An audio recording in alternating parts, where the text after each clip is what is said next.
Hi, my name's Randy Hurd. I'm a professor at Weber State University in the state of Utah in the United States.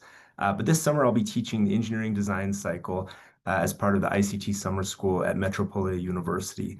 The design cycle is really fascinating. It's something that we typically teach with relation to engineering, but it can be applied to almost any field.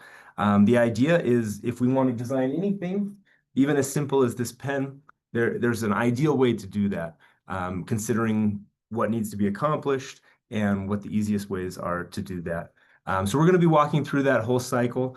We're going to be doing it on a fairly small scale, and we'll actually be practicing designing something very small, whether that's a simple object like a pen or maybe a piece of software if that's more useful to you.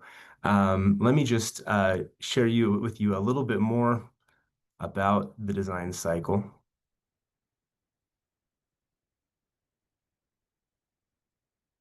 So, again, just giving you some background, this is something that's been used throughout history. In fact, the Wright brothers used this to design the first airplane. And I like to stress to my students, the Wright brothers actually didn't truly invent an airplane. People knew how to get into the air. What they invented was a control system for an airplane to keep it stable while it was maneuvering through the air.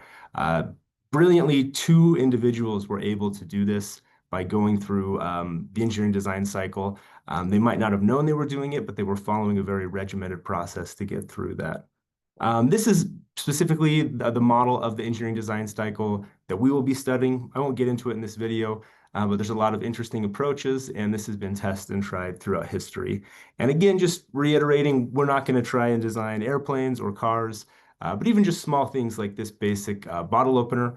There's good and bad ways to do it, and we're going to be practicing with that within the class. So I hope that's something that's exciting for you, and I hope that I will see you there this summer.